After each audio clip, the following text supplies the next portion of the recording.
Salut Marc, salut Smart et bienvenue dans ce nouvel épisode de Catch Up, le podcast qui transpire le catch. Aujourd'hui, nous analysons ensemble le dernier Monday Night Raw avant la chambre d'élimination.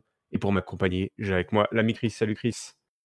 Salut Yerem, salut peuple de Catch-Up, bienvenue à Monday Night Raw, bienvenue dans la review Catch-Up qu'il vous faut. Ouais, qu'il nous faut et ce qu'il nous fallait, c'est un bon build-up pour Elimination Chamber et WrestleMania, parce que tout ça va arriver très très vite. Ah bah, vitesse de la lumière, hein, Elimination Chamber, là on a eu à peine le temps de se remettre de Super Showdown qu'on y est déjà dimanche prochain.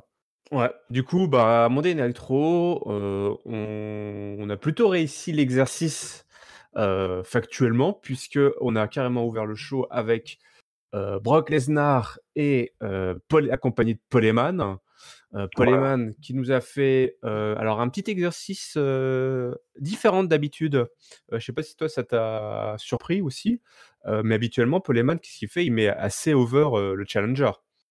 Il met assez over le challenger, sauf que là, pour lui, c'est une honte. Ce Drew McIntyre qui va partager la scène du main event avec Brock Lesnar. L'Écossais n'en est pas digne. Et ça ne plaît pas justement à Drew McIntyre qui arrive pour interrompre et qui carrément balance une énorme Claymore dans la tronche de Brock Lesnar qui faisait mine de partir en fait. Hein. Brock Lesnar qui est plutôt pas mal vendu. On nous voit un petit peu presque de la peur dans les yeux de Brock Lesnar. Hein. On sent qu'il a encore du mal à digérer de l'inquiétude en tout cas, de l'inquiétude. Voilà, de l'inquiétude. T'as les 7 étapes avant la peur. Ouais. De l'inquiétude, étape numéro 3. D'abord la surprise au Royal Rumble. Voilà. L'incompréhension et maintenant l'inquiétude. Et il a voulu faire le filou, sauf qu'il a été cueilli par une grosse Claymore. Et Drew McIntyre, vu qu'il est chaud, il s'est pas arrêté là, puisque Brock Lesnar, et quand il s'est trouvé sous le petit entrou, il s'en est bouffé 2 autres. Donc distribution de Claymore, j'ai l'impression qu'on trouve plus facilement des Claymore que du gel hydroalcoolique. Qu'est-ce que t'en penses? Ouais, je suis assez d'accord, il y a un peu pénurie à ce niveau-là, mais la Claymore par contre fait foison. Donc écoute, c'était un excellent segment, j'ai kiffé de ouf.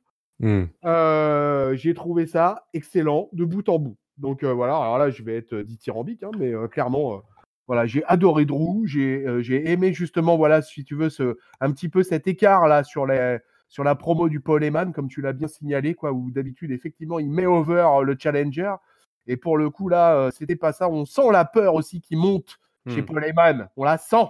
Ouais, obligé d'en venir à l'insulte. Hein. Ouais, voilà, on en est, quand on en est là, ça veut dire que Paul Heyman pressent un danger pour sa bête. Et ça, c'est tout bon, quoi. Franchement, l'Écossais, il est au taquet. Je trouve que là, on est face, pour le coup, à un bon build pour WrestleMania, et que c'est un match que j'ai envie de voir, que tu as envie de voir, que le peuple de Catch-Up a envie de voir, et que tout le WWE Universe a envie de voir. Et franchement, s'ils déconnent pas, ils tiennent un match of the year. Ah ouais, tu viens de leur mettre la pression là. Ah ouais, mais on est comme ça, nous, à Catch-Up. Un match de championnat, pas besoin d'attendre WrestleMania pour l'avoir. C'est la division tag team, donc le championnat par équipe à Monday Night Raw. Excuse-moi, je suis enthousiaste, mais quel opener ce Raw, quoi. Brock Lesnar, Drew, et derrière on enchaîne avec un Raw Tag Team Championship. Franchement, ça envoie du pâté cette semaine. Bon, vous la sentez là, la bonne note de Chris? Oh oui. Elle arrive. Oh oui. C'est pas une prédiction, c'est un spoiler. Bon, laisse-moi quand même dérouler l'épisode avant d'arriver au top et au flop. Ouais, je vais essayer. Retenez-le. Cet homme ne sait plus ce qu'il fait. Il faut me calmer. Allez, il faut prendre vos petites pilules là, monsieur. Donc ouais, les Street Profits ont leur dernière chance. Hein, c'est leur dernière occasion de choper le titre de championnat par équipe des mains de Murphy et de Seth Rollins. Yes. Il y avait AOP qui était ringside. Donc voilà, le nouveau Messi là, de Monday Night Raw ne se déplace jamais sans sa corde de fidèles. Voilà, sans sa garde rapprochée. On a du brawl, ça se balance dans les barricades, ça dive dans tous les sens. Le match est très court, pour être honnête. À un moment, voilà, il était un peu tard. Je me suis dit, je vais avancer le début. et je me suis retrouvé, on était déjà à la fin du match. Ça a duré 7 minutes 50. Hein. Et ouais. 7 minutes 50. Du coup, je suis reparti en arrière pour regarder le match. Je me suis dit, oh, le con. On arrive rapidement à l'intervention du Canadien, le roi du pancake, Kevin Owens, qui passe un stunner sur Seth Rollins. Entre-temps, Eopis se sont fait virer du match. Montesford place le Frog Splash pour la victoire. On a donc des nouveaux champions par équipe de Monday Night Raw. Les Street Profits. Évidemment, ça ne plaira pas à Seth Rollins qui demande une clause de rematch. Il n'y a plus de clause, mais qui demande en tout cas un rematch qui sera officialisé à Elimination Chamber. Bon, est-ce qu'on prie pour que la NXT Curse, comme on l'a appelé dans notre Discord, ne frappe pas les Street Profits? Ah là là là là, toute la question est là. Ça, c'est sûr, quoi. Est-ce qu'ils vont vivre le syndrome de NXT, des vite champions et puis vite oubliés? Ouais, les AOP, les Viking Raiders, la liste est longue de ces champions, des mecs qui sont arrivés de NXT, ils étaient chauds et puis... Les Revival, enfin bref, il y en a eu un paquet. Hein. Donc oui, effectivement, on a le droit de craindre cela pour eux, quoi. Après, ils sont quand même construits depuis pas mal de temps. Ils ont mis du temps avant d'arriver dans le ring. Ils avaient des segments backstage. Ils font de la vidéo. Pas mal de déconnades autour d'eux. D'ailleurs, je m'en plaignais moi-même parce que je trouvais ça assez long avant qu'ils arrivent dans le ring. Là, depuis Super Showdown, ils sont lancés là, sur la title picture des titres par équipe. Ils ont fait un match, c'était moyen à Super Showdown, mais c'était lié pas mal au contexte du pay-per-view. Là, écoute, ça a duré 7 minutes, ça a été très rapide et pourtant j'ai trouvé que c'était un bon match. Je fais partie de ceux qui vont être confiants sur cette prise de titre. Je suis vachement content qu'il y ait un rematch à Elimination Chamber. Parce que ils vont avoir un peu plus de temps et il y a peut-être moyen de construire quelque chose là-dessus. Donc je suis très content. Je félicite Seth Rollins pour son sailing du stunner de Kevin Owens. Bon, le KO, il est arrivé un peu out of nowhere, mais ça pouvait quand même plus ou moins s'anticiper. Moi, je trouve ça très bien. Voilà. Il faut savoir raison garder. Effectivement, est-ce qu'il n'y aura pas ce syndrome NXT qui va les frapper? On verra bien, mais en tout cas, ils étaient en feu. Montesford à la fin du match, mais c'était énorme, quoi. Le mec, en fait, c'est un espèce de symbiose entre l'Ultimate Warrior, Batista, entre son truc, comment il tient les cordes, comment il court. C'est un fou furieux, Montesford, quoi. Et j'ai trouvé Dawkins au niveau. Donc moi, écoute, j'ai fait partie de ceux qui se sont levés bien haut, qui ont levé les poings bien haut. J'étais très, très content de la victoire des Street Profits. Ouais, moi aussi en soi. Je suis un peu presque frustré de ne pas avoir eu un vrai gros match. Pourquoi pas Elimination Chamber? Mais là où je te rejoins, c'est que... Ouais, il y en aura. Oui, c'est ça. Ouais, mais bon, j'ai les ceintures. Donc c'est un petit peu frustrant. Mais là où je te rejoins, c'est qu'effectivement, je me dis... Et bon, à chaque fois, c'est aussi... Voilà, on veut y croire. On veut y croire qu'ils ont un de total package, enfin un package un peu plus entertainment que tous ceux qu'on a cités précédemment, qui peut faire que les mecs vont être là pour durer, quoi, et qui vont pas lâcher les ceintures ou alors les défendre, enfin retomber à Jobberland comme ça s'était retrouvé là, les Viking Raiders notamment. Voilà, tout à fait. Après, donc, moi, en plus, je boude pas mon plaisir parce que moi, je fais partie des gens qui aiment les changements de titre en weekly, quoi. Ce n'est pas fréquent, c'est pas que c'est rare, mais ça n'est pas fréquent. Et moi, je trouve que c'est bien d'avoir des feel-good moments, tu vois, de temps en temps en weekly. Et pour le coup, dans ce Raw, et ben voilà, un plein feel-good moments comme je les aime. Ouais, non, là, t'as raison. Les changements de titre, il faut pas les bouder en semaine. Donc, ben voilà, ça s'est produit. Donc, ouais, effectivement, on enchaîne là. Le show commence bien. Yes, we want the smoke! Mais c'est là où tout ça bascule. C'est là où ça bascule pour Chris. Parce qu'il y a un autre match de championnat qui a suivi. Alors déjà, perso, je trouve ça complètement débile, ces matchs de championnat 24/7. Parce que d'un côté, on a ces matchs très officiels qui, en fait, n'ont rien à voir avec le concept même de 24/7. Et à l'inverse, on a plus toutes ces séquences marrantes de comédie qu'on avait au début, avec notamment R-Truth, qui était un formidable leader comique backstage. Là, on se retrouve avec juste une énième ceinture un petit peu. Vraiment, c'est la ceinture des jobbers, quoi. le Roll-Up Championship, comme tu l'appelles. Ouais. Mais là, dorénavant, pour mettre over le champion, on va faire appel à Ricochet. C'est-à-dire que Riddick Moss, que personne ne connaît, et qui est donc notre champion 24/7, a disposé de Ricochet dans un match qui, lui, était un match encore plus long, puisqu'il a duré 8 minutes 30, donc plus long que le match tag team. C'était compliqué. Grosso modo, Ricochet, il n'a pas vraiment vu la lumière. Et voilà, une victoire clean de Riddick Moss, l'ancien footballeur universitaire qui a montré que c'était lui le gros costaud. Et la chute à l'arrière du peloton là pour Ricochet. Ah ouais, chute à l'arrière. C'est la voiture balai. Et en plus, moi qui l'appelle le Roll-Up Championship, bah évidemment, ça s'est fini sur un neckbreaker et Riddick Moss gagne clean. Imagine, j'étais au bord de l'AVC, quoi. C'était le cauchemar, le pire cauchemar. Ah non, mais là, c'était mon cauchemar total, quoi, absolu, des trucs, je me réveille suant la nuit, tu vois, à cause de trucs comme ça, quoi, après derrière. Ça me fait trop de mal, moi, ce genre de truc. Donc le mec, il est passé d'un title shot face à la bête ultime de la WWE, face au boss final. Le lundi qui suit, il affronte Riddick ou Moss. Et hyper clean pour le 24/7. Non, jetez plus là. Et alors bon, tous les reports aux États-Unis disent que de toute façon, c'est entièrement 5 étoiles de Ricochet par Vince. Donc voilà, Ricky la belle vie se transforme en Ricky la déprime. Et ça, c'est une mauvaise nouvelle pour tonton Chris. Je vous dis clairement. On nous a montré un Ricochet un petit peu énervé ou abattu. Est-ce que, alors je vais faire l'avocat du diable, est-ce qu'on peut espérer ou en tout cas envisager d'avoir une espèce de storyline où après s'être fait complètement détruire par Brock Lesnar, Ricochet, grosso modo, il a mal vécu ce match en Arabie Saoudite et il va grosso modo se bouffer une grosse losing streak et peut-être avoir un petit angle pour Ricochet, quoi, qui va devoir un petit peu se ressaisir pour revenir plus fort en 2023.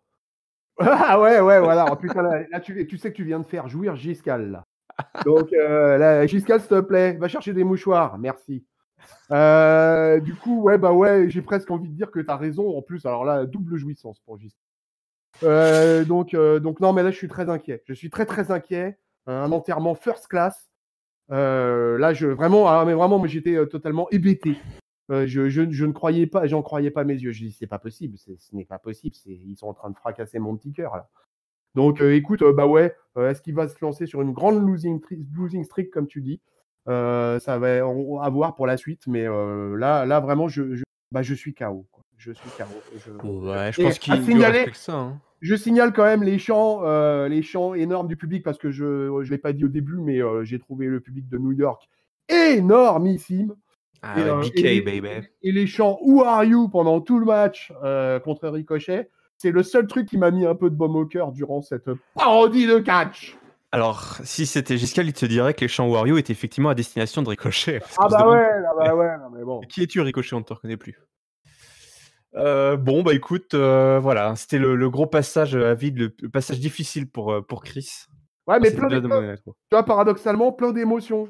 Et j'ai pas trouvé ça mauvais. C'est bizarre. C'est-à-dire qu'en fait, c'est un truc qui m'a mis plein d'émotions. Et je me suis dit, putain, ils ont réussi leur coup avec moi en tant que fan de Ricky, là. Tu vois, il y a des millions de fans de Ricky dans le monde, là, qui se sont dit, ah ouais, non, ça va pas se passer comme ça. Ça peut plus se passer comme ça. Essayons d'être optimistes et voyons quel sort est réservé à Ricochet pour les semaines qui suivent.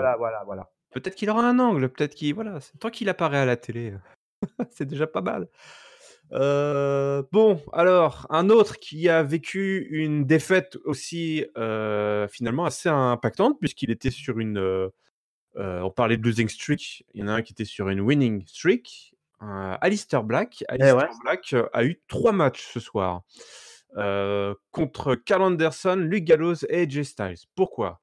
Parce que AJ Styles est déjà il n'est pas content. Il nous l'explique. Undertaker lui a chourave son joli trophée en Arabie Saoudite. 2, il se bouffe une leçon de vie par Mark Wahlberg qui a fait une vidéo en lui donnant quelques conseils, à savoir que le conseil, c'est quand l'Undertaker en a après toi, va-t'en, sauve-toi, run N'y away, va pas, n'y walk va away, pas. Ouais. Wahlberg away. Il n'est pas content et il essaie de dire à Mark Wahlberg, occupe-toi de tes affaires. Il espère même que le Taker va regarder ce soir ce qui va se passer, mais que c'est une légende du passé Undertaker, que le spotlight, il est pour lui, il est pour AJ Styles.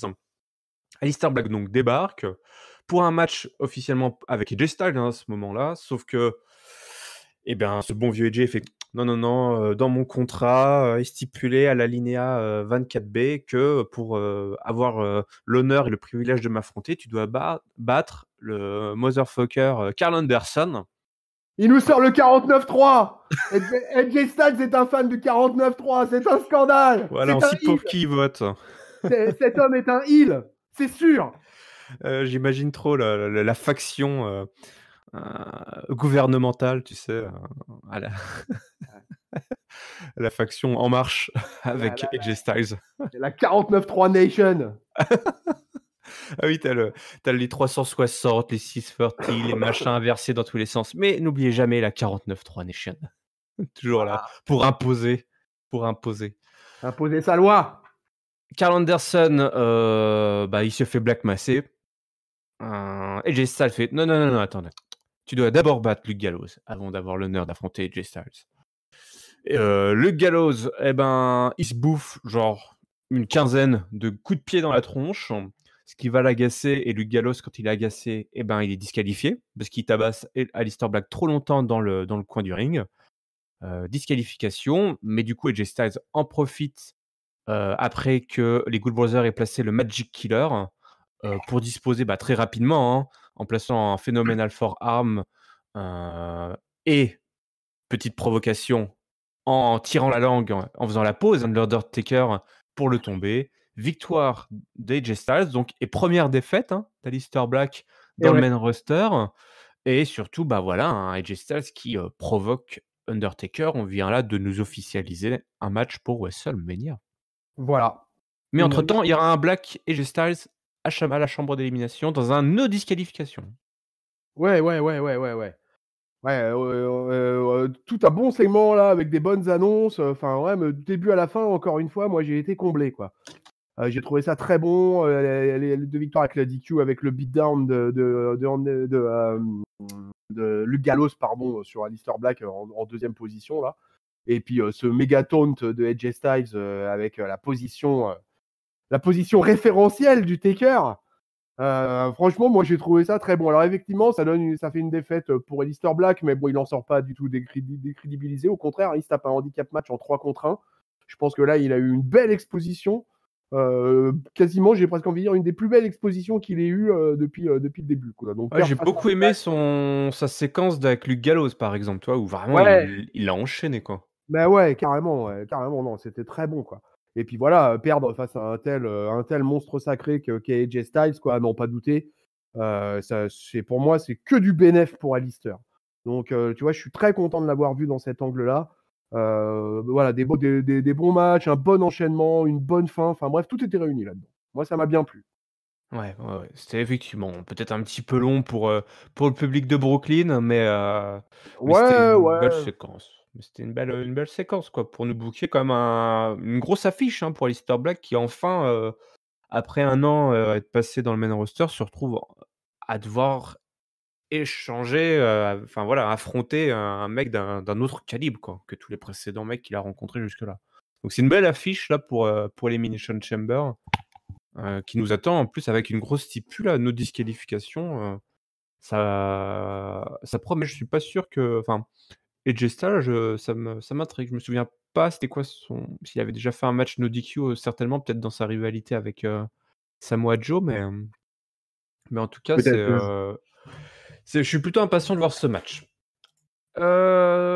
Division féminine, si tu veux bien, on nous book aussi. C'est pareil, Elimination Chamber arrive ce dimanche. Je sais que ça fait halluciner pas mal de monde sur le Discord. Là, on est tous là à se dire, mais attends, c'est déjà dimanche. Oui, c'est dimanche. Dimanche, c'est bientôt.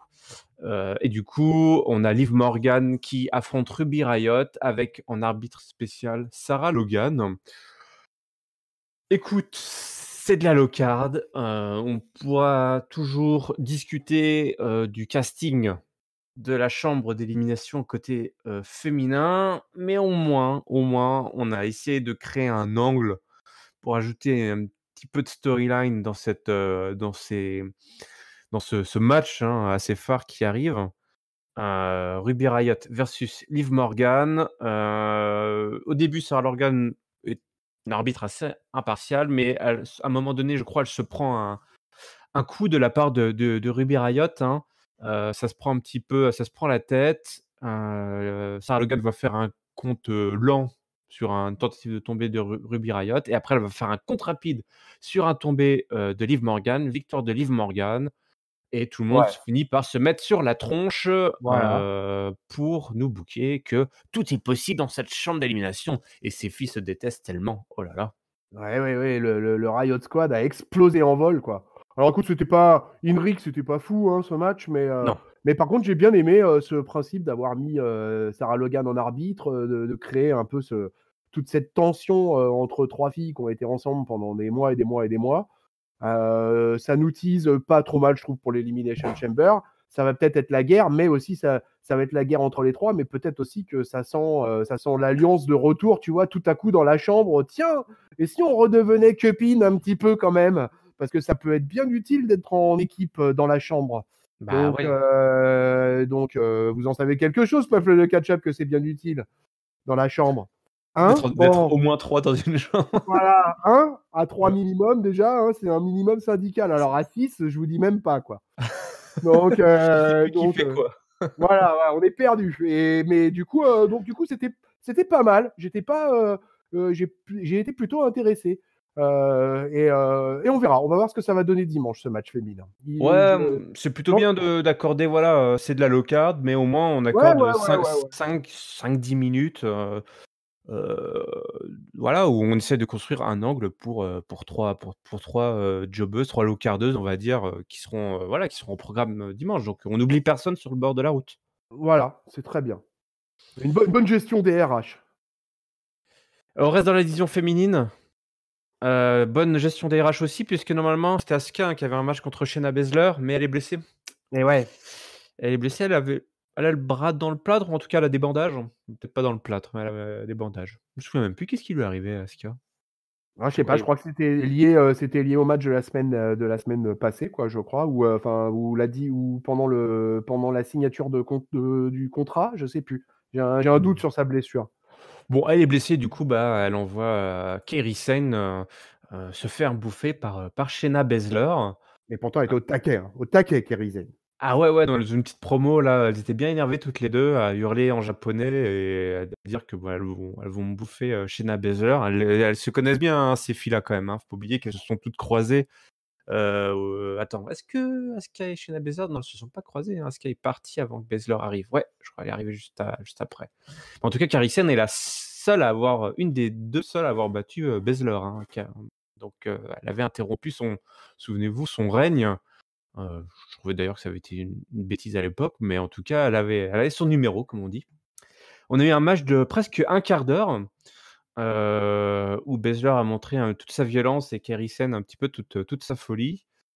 Pendant le match, Becky Lynch est arrivée foutre un petit peu le dawa, elle était aux commentaires, elle a piqué la couronne de Lawler, j'imagine, parce qu'elle s'est retrouvée avec une couronne à un moment donné sur la tête. Elle est en mode, très, overconfident, comme on dit, beaucoup de confiance en elle.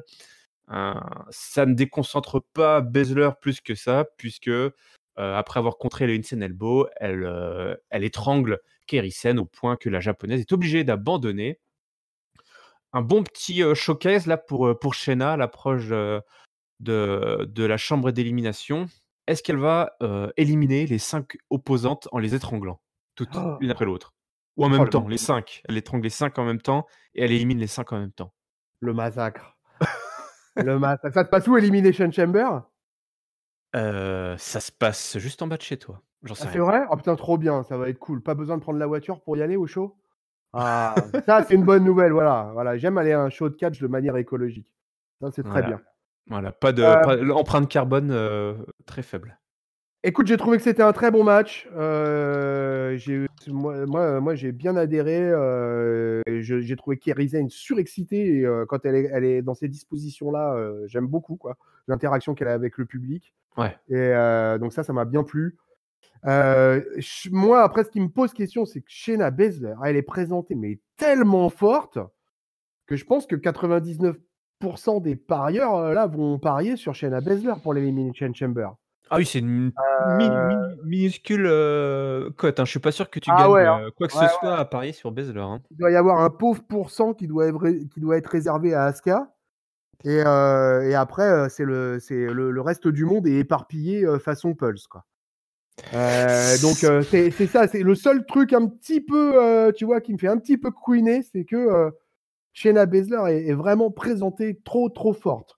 Bon, en même temps, comme on se l'est dit à SmackDown, ils nous bookent tout ça en 2-2, hein, parce que Super Showdown c'était jeudi dernier et bam, dimanche on enchaîne avec Elimination Chamber. Donc là, il fallait terminer le booking express pour Elimination Chamber. Donc bon, écoute, voilà, c'est comme ça. Il s'avère que bah, voilà, Shayna, elle est archi favorite, quoi. Ouais, effectivement. C'est vrai que ça écorche un petit peu, ça écorne un petit peu la chambre d'élimination sur le résultat. Parce que même, t'imagines, enfin, il y a même pas genre, il y a aucun candidat valide à part elle, quoi. Donc c'est vrai que tu peux même pas dire, même une surprise serait franchement, enfin, pas bon pour WrestleMania s'ils veulent justement, visiblement, d'après Ringside, qui notre insider en termes de chiffres, il y a un peu de galère à remplir ce pay-per-view. Là, il n'y a pas d'autre choix que de mettre Baszler versus Becky Lynch. Donc voilà, on espère juste avoir une chambre d'élimination assez dingue, quoi. Et Ouais, voilà. Donc on nous spectaculaire. présente Baszler, voilà, comme vraiment une machine à étranglement, ce qui va peut-être, voilà, qui va être l'attraction en fait de cette chambre d'élimination, c'est comment elle va détruire les 5 autres, quoi. C'est pas tant le résultat que la manière qui va compter dans cette chambre d'élimination, ce qui est assez Ouais, ouais. paradoxal. C'est assez Ouais, paradoxal. ouais, Souvent, on ouais. a envie de savoir qui va sortir gagnant, un peu comme le Rumble, toi. Mais en tout cas, le boulot est fait du côté des filles pour nous Elle est, montrer que je Baszler est sais pas, méchante. je sais pas ce que t'en penses, mais Shayna Baszler, elle a presque un booking à la Brock Lesnar. Ouais, ouais. Elle a presque un booking de boss final et exactement ce que tu viens de dire là en disant que bah voilà quoi, que finalement ce qu'on attend c'est pas de savoir si elle va gagner, mais c'est de savoir comment elle va gagner, Mmh. comment elle va destroy tout le monde et finalement c'est ce qu'on attend de Lesnar à chaque fois quoi. Ouais, c'est vrai. C'est vrai que, elle a ce côté-là, de fille imbattable, quoi, déjà, enfin de monstre, qu'on peut comparer effectivement avec du Brock Lesnar où on connaît l'issue à l'avance, mais on veut juste savoir comment ça va se passer. Ça peut bien se passer si tu es, Daniel Bryan, mais ça peut aussi mal se passer si tu es Ricochet. Ah oui, ça c'est J'ai sûr. hors de remuer le couteau, excuse-moi. Bah, allez, ça quelque chose qui a dû te faire plaisir. En tout cas, si tu me dis pas que ça t'a fait plaisir, c'est que je ne comprends plus Chris. On a eu, un match, de la Lucha Familia. Ah ouais. Mysterio et Ouais. Carrillo étaient opposés ce soir à Andrade qui faisait son retour, sur le sol américain, à Stamford, en tout cas entre les cordes sur un sol américain. Toujours champion US, hein, il a gardé sa ceinture et Angel Garza, dans un match de 20 minutes, du lucha, des lucha things, des pantalons qui volent, du comeback, du Carrillo, qui est adoubé par Rey Mysterio, Andrade, Andrade, qui Andrade, il passe, a dit. des souplesses, à la Eddie Guerrero. Enfin, tout le monde fait des hommages à Eddie Guerrero, de toute façon, dans ce match. Rey Mysterio avait un super t-shirt, je sais pas si tu as vu, il avait un super t-shirt Eddie Guerrero. Merchandising. Eddie Guerrero, toujours top 10, hein, vendeur de t-shirts, même 15 ans après sa mort. Ouais. Et surtout un double 619 qui était pas mal là, où tu avais, Mais oui, mais Garza oui. et Andrade qui étaient empilés là et qui se sont fait, 619. Ça, c'était plutôt cool. On a eu du Destroyer, on a eu, enfin, vous connaissez un petit peu, enfin, vous imaginez très bien tout ce qu'on a eu avec, ces 4 luchadors là, et surtout à la fin, c'est Carrillo qui chope la victoire sur Andrade avec son moonsault. Victoire des babyface, 20 minutes, un match solide. Moi, j'aimerais bien un petit fatal 4-way là, pour le titre, entre les Ah 4. ouais, ah mais ouais, mais carrément. Ah non mais là c'était moi c'était je buvais du petit lait hein, franchement j'étais au bord de déboucher le champagne, a little bit of bubbly à la fin du match quoi. Ah non mais moi ah non, là, franchement je baignais dans mon jus quoi. C'était vraiment génial. Toutes les interactions, tout Andrade a été énorme. Andrade avec son passage, je taunt entre les cordes. Il a passé son double knee que je trouve monstrueux.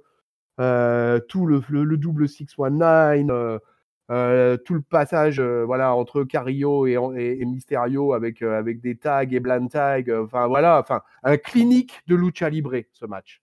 C'était un clinique de lucha libre. Et quand même, c'est assez rare pour le signaler. Quoi. Moi, j'ai rarement vu ça hein, depuis le temps que je suis la WWE. J'ai rarement vu autant de la lucha libre s'exprimer. Je veux dire, la lucha house party, il faut l'oublier. Quoi. Ça, c'est pour les enfants, Ouais, la fête ouais, foraine, ouais. ça. Ouais, ouais, non, mais ça, c'est une espèce de. C'est une espèce de friandise qu'on nous donne avec ces trois gars-là, quoi, qui sont pas mauvais pour autant dans le ring, hein, mais là, ce qu'on a vu avec ces quatre-là, la Garza, Andrade, tout ça, là, on a vu de la deuxième, de la troisième génération dans le ring. Ouais. Ah non, mais c'était trop bon. Hein. Franchement, moi, j'ai apprécié à sa juste valeur. Alors, je sais hein, que la lucha libre, c'est un style qui sied pas à tout le monde. Mais bon, quand on est comme moi fan de ça, et ben, très franchement, je me suis régalé quoi. Dans un Raw, le show vaisseau amiral de la WWE, avoir droit à un truc comme ça. Et puis bah, comme tu l'as dit pour terminer là-dessus, hein, oui, je vote oui à un Fatal 4-Way à WrestleMania pour le titre Ah ouais. US. Voilà, putain, mais là, mais ah là là là là là, ce serait génial, ce serait génial. Ouais, ouais, moi aussi, nous On l'appelons de pourrait, nos vœux. On pourrait presque créer une ceinture latino à la WWE. Et moi, je l'ai déjà proposé dans le Discord, mais moi j'envisageais même de créer un clan, une Nuestra Familia. Voilà, avec tous les catcheurs latinos qui à l'heure actuelle à la WWE, il y aurait moyen de faire un truc hyper sympa, quoi, un angle d'invasion hyper sympa avec les latinos. Ça serait un bon coup de pied au cul à Trump aussi au passage.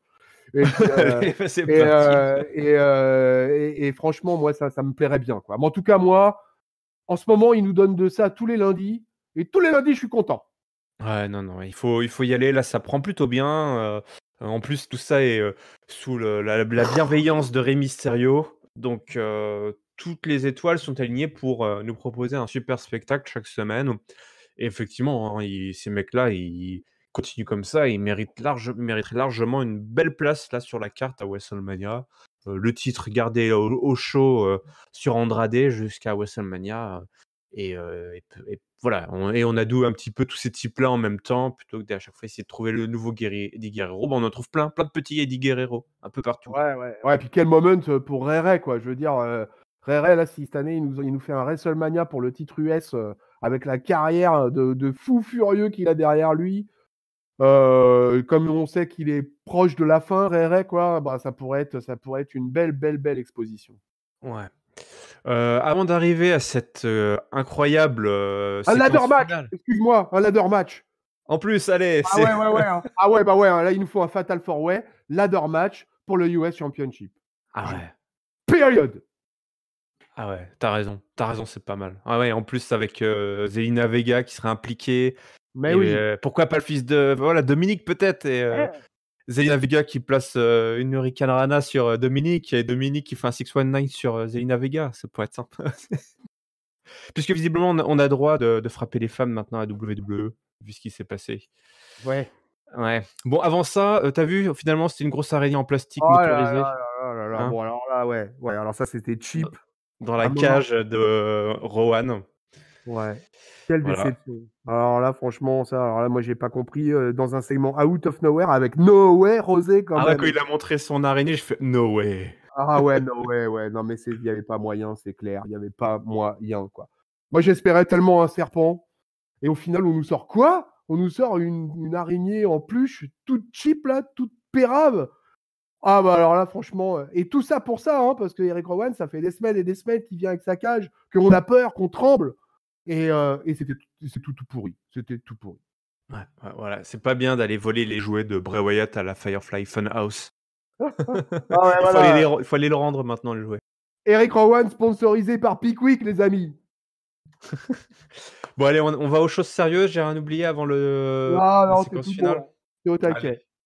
Une séquence finale pleine d'émotions. Moi, je dois t'avouer que j'étais sur le cul, là, hein, j'y repense encore, là, c'est assez incroyable ce qu'ils nous ont monté. Beth Phoenix est là pour nous donner des nouvelles de son mari. Edge, elle est inquiète, évidemment, mais elle est très rapidement interrompue par Randy Orton, qui lui tend la main, qui veut lui faire la bise, mais Beth Phoenix ne veut pas. Elle l'insulte même, lui dit que c'est un sacré son of a bitch. Ah ouais. Ouais. Elle a besoin de son mari, ses enfants ont besoin de leur papa. C'est une maman et c'est dur quoi pour elle. Orton, en mode un peu vipère comme ça, il tourne autour d'elle, il s'assied sur le turnbuckle et puis il redescend. Puis il finit par lui dire bon écoute, je te donne une explication. Je te donne une explication et là il nous raconte une anecdote. Une anecdote parce que tout a commencé en 1999. Il y a plus de 20 ans quand même. Il était petit, c'était un petit Randy, il s'appelait Randall à l'époque. Il était avec son papa, Cowboy Orton, Cowboy Bob Orton. Il avait 19 ans, voilà, il voulait se lancer dans le business. Il était petit-fils de catcheur, c'était dans son sang, mais il n'y avait pas encore eu le déclic. À ce moment-là, il était juste un fan, mais voilà, ça commençait à prendre quoi. Son père l'emmène voir des shows. Là, ils sont backstage et Edge arrive et Edge fait preuve de respect envers son paternel, une vraie preuve sincère de respect et Randy, ça l'a touché de voir quelqu'un apporter autant de respect à son père, ça lui a ouvert les yeux. Et donc le papa introduit, il dit: «Bah, voilà, je te présente mon fiston» et Edge, imaginez la scène, Edge s'abaisse comme ça, il regarde et puis il dit: «Bah, écoute, bonne chance, mon petit gars et qui sait, peut-être un jour on travaillera ensemble». Et ça l'a motivé Orton. Il s'est dit: «Putain, ce mec, il respecte mon père, bah, il a vu quelque chose en moi» et ça l'a motivé, quoi. Ça a vraiment été le déclic pour lui. Il Voilà, l'histoire continue. Ils se sont affrontés, hein, à tour de rôle, à travers le monde. Ils ont volé le show et puis ils ont fini par se mettre ensemble aussi, avec cette fameuse team célèbre, hein, la Rated RKO. Et puis voilà. Et puis Orton, il a fait des mauvais choix. D'ailleurs, je vous invite à regarder notamment ce formidable épisode de cette formidable série documentaire sur le network dédié à la Ruthless Aggression era. Il y a tout un tout un épisode sur la Evolution, hein, la team Evolution, et du coup Randy Orton. Donc voilà, il se laissait aller et Edge l'a sauvé. Hein. Il lui dit écoute mec, il y a plus que ça dans la vie, il n'y a pas que le catch, il y a aussi il y a la famille quoi. Et Orton, et ben ça l'a relancé. Orton, il a construit une famille, il a aidé ses enfants, il allait chercher ses enfants à l'école, il leur a apporté le goûter, il faisait des RKO dans la piscine avec ses gosses. Et Edge l'a sauvé tout simplement. Et quand Edge est revenu, quand Edge, non, mais quand Edge est revenu au Rumble, il s'est dit mais qu'est-ce qui se passe? Qu'est-ce qui se passe? Il craque totalement, il est foutu. Je peux pas laisser faire ça. Je les aime trop. J'aime trop Edge, j'aime trop toi, Beth Phoenix, je t'aime, j'aime tes filles. Il parle beaucoup des enfants. Je vous aime, et c'est pour ça que j'ai pas pu m'en empêcher. C'est un putain de junkie, ce Edge. Il peut pas s'en empêcher. Quand j'ai vu la foule complètement retourner à son retour, je me suis dit, il va retomber dedans. Et je peux pas laisser un junkie retomber dedans, c'est mal. On tend pas un verre de picon à un alcoolique. Orton, le SAMU social. Ben oui. Je vois bien faire des maraudes la nuit pour sauver les junkies. Il distribue des soupes chaudes et puis après il leur met des RKO. Et du coup, c'est pour ça qu'il l'a fait. Beth Phoenix est en pleurs et là, Orton a ce mot très dur, alors qu'il a réussi à retourner la foule dans tous les sens. Un coup, on l'applaudit, un coup, on le hue. Il lui dit, Beth, en fait, tout ça, c'est de ta faute. Moi, j'aime plus tes enfants que toi. J'aime plus Edge que toi. C'est toi qui l'as laissé revenir, c'est de ta faute. Beth Phoenix lui met une claque et Orton lui place un RKO. Tout ça. On rigole, mais ça doit être très, très désagréable. Et voilà, et part quoi, et c'est horrible à ce moment-là ce qui se passe. Tout le monde arrive, tous les vieux poteaux, les Edgeheads qui sont là, Natalia est là, tout le monde est autour, et tout le monde est effaré. Et il y a même Byron Saxton, le mec qui pète jamais plus haut que son cul, qui dit Ah, c'est quand même un sacré son of a bitch, Orton. Tout le monde est là, genre, et Ah qu'est-ce ouais. qui vient de se passer? Et c'est comme ça qu'on finit chaud. On a eu là, je crois, tout simplement une grande leçon de catch, d'histoire, de peut-être le ce que peut nous proposer de mieux la WWE dès qu'on touche, bah, des grandes histoires et des grands catcheurs, quoi. C'était assez incroyable ce qu'on a eu là. Incroyable, ouais. Byron Saxton, il a craqué son slip, quoi. Ah La ouais! tête de Jerry Lawler à la tête de Jerry Lawler, mais j'aimerais trop le fracasser, j'aimerais trop lui mettre une powerbomb. Ah Mais ouais, bon, passons, ça c'est un fantasme, que qui je qui n'ass doit que qui je restera un fantasme. voilà, que je n'assouvirai jamais. Mais Byron Saxton qui craque complètement son slip, une promo complètement dingue de Orton. Le coup de je vous aime, je veux vous préserver et pour ça, bah, je vais vous mettre un RKO dans la gueule, quoi, je vais vous défoncer, quoi. Ah non, mais c'était apocalyptique, c'était incroyable, non, Orton, là, franchement, moi je suis pas tout le temps un fan énorme de Orton. Son in-ring en particulier, quand même, me laisse parfois un peu dubitatif. Je le trouve si lent, si méthodique. Mais par contre, au micro, quand même, quoi. Je dois reconnaître qu'il est un peu comme. On peut le cocher dans la case avec John Cena, qu'on a dit sur vendredi dernier à SmackDown. Mais voilà, il fait partie des gars, quoi. Quand il chope le mic, voilà, quoi. Là, ça rigole plus, tout le monde écoute. Et le gars, dans la même promo, il est heel, il est supporté par le public. Ensuite, le public chante son finisher. Il est à nouveau hué par le public. Il y a une reprise plus ou moins face. Et finalement, il termine comme heel ultime, salopard, qui met un RKO à une femme désarmée. Ah non, mais là, franchement, moi, je dis non, jetez plus, quoi. Voilà. Voilà tout un taf de promo au top, quoi. Qu'est-ce qu'on peut demander de mieux à ça, quoi? Le mec nous résume 20 piges d'histoire et termine avec une image aussi forte que ça, avec la Beth Phoenix complètement KO et comme tu l'as dit, l'arrivée de tous les sidekicks de Edge.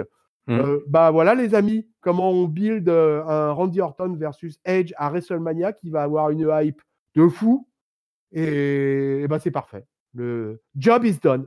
Ah ouais, moi j'ai été, captivé, Beth Phoenix aussi, je lui tire mon chapeau parce qu'il y avait énormément d'émotions, parce que, bah, tout ça était vrai.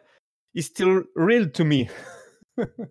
C'était vraiment enfin, quand tu mélanges les vraies histoires, le vrai passé, comme ils ont quand même réussi à raccrocher tout ça, hein, franchement c'est un exercice assez incroyable et ils ont une telle matière, une telle histoire à WWE que quand ils sortent les doigts du cul, que tout est aligné et Dieu sait que, il faut s'en taper, hein, des daubes pour réussir à arriver à ces moments-là. Ouais.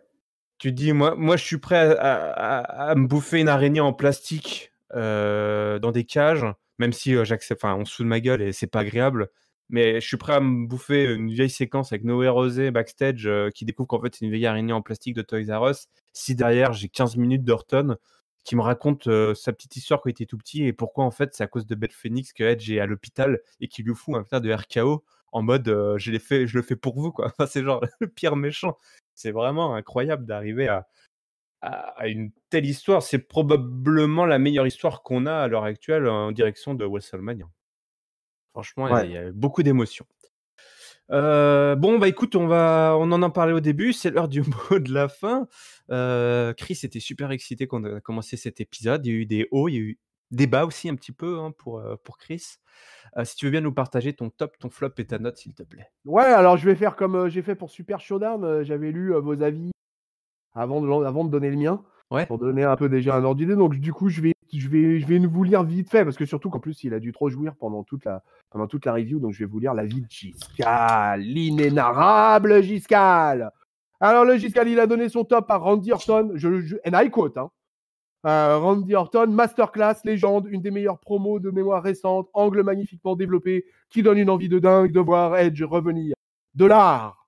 Oui, mesdames et messieurs, de l'art. Ah, la critique, quoi. Critique Ah artistique. ouais, ouais, attention, il a mis un top bis, alors évidemment un truc foiré, hein. Il a mis un retour de Rick Wichette à la réalité. Flop, il a mis rien. Note, il a mis 4,25. Plaisir à tous les étages. McIntyre, c'était ouf. Orton, c'était ouf. Les Chicanos, c'était très cool encore.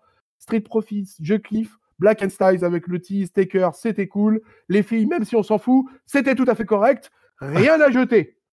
Ah, c'est Voilà. vrai, on dit comme ça, bon voilà, il Bon, et toi alors, Chris? Alors, eh ben pour Chris, mon flop, il va aller à l'araignée Pickwick de Eric Rowan.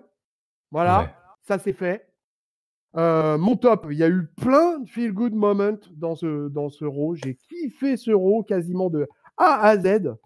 Je pourrais le donner à Orton aussi comme Giscal. Parce que c'était vraiment, ces 15 minutes ont été vraiment, vraiment puissantes, quoi, vraiment powerful. Mais j'ai trouvé tout l'opener de Drew McIntyre, Lesnar, de ouf, avec ce feel good moment qui a suivi derrière du Tag Team Championship. Donc me voilà bien, bien embêté pour donner un top. Mais je vais me faire un plaisir personnel et je vais donner mon top au Lucha Libre Style match auquel on a eu droit. Et voilà, et en ayant un vœu pieux et en imaginant donc ce Fatal 4-Way Leather match pour le US Championship à WrestleMania. S'il vous plaît, la WWE, entendez-moi, entendez-nous, entendez la complainte du peuple de catch-up et donnez-nous ça à WrestleMania et on sera heureux. Voilà, ça sera mon top. Et ma note, ça va être, oh là là, ma note. Bah franchement, même le petit couac du jouet Pickwick de Eric Rowan va pas m'empêcher de mettre un 4,5 à ce Raw. Et merci au public de New York. Ouais, merci à eux d'avoir contribué. Écoute, moi c'est pareil. Je peux pas le donner à Orton en fait. C'est compliqué. Je vais le donner à Orton. Cette séquence est juste incroyable. Ça, voilà, je viens juste d'en parler. Mon flop, je suis comme toi, il y a franchement pas grand chose. Ouais, je vais le donnais aussi à cette araignée. C'est complètement débile, quoi. C'est con, quoi. J'aurais pu faire un truc un peu mieux. Et ma note, bah écoute, je suis comme toi, j'ai trouvé cet épisode assez incroyable après tout ce qu'on s'est bouffé en Arabie Saoudite. Et je vais mettre également un 4,5. Ouais, parce que c'est quasiment un épisode parfait, franchement, quand tu Ah regardes. bah ouais, bang, bang, bang, bang. Voilà. S'il n'y avait pas eu Rowan, j'aurais été à 4,75. Hein. Ah ouais, carrément. Bon, bah c'est comme ça que se termine cet épisode, mon bon Chris. Je vous rappelle que vous pouvez suivre Catch Up, votre émission qui résume et analyse tous les shows de la WWE en audio sur Spotify, Deezer, Google Podcast, Apple Podcast, PodCloud, j'en passe et des meilleurs. Également présent sur YouTube, n'hésitez pas à nous laisser un commentaire, une note, une étoile, un pouce en haut, en bas. Mettez-nous une petite review, ça nous aide un petit peu, ça nous motive, ça nous fait plaisir d'avoir vos retours. Sonnez la cloche. Pour avoir les notifications, évidemment, le Discord, le lien est dans la description. Je te remercie, Chris, pour ta présence. Avec plaisir. Et je vous donne rendez-vous très bientôt. D'ici là, on vous souhaite à toutes et à tous une bonne semaine pleine de catch. Salut. Salut El Patron. Salut peuple de catcheurs.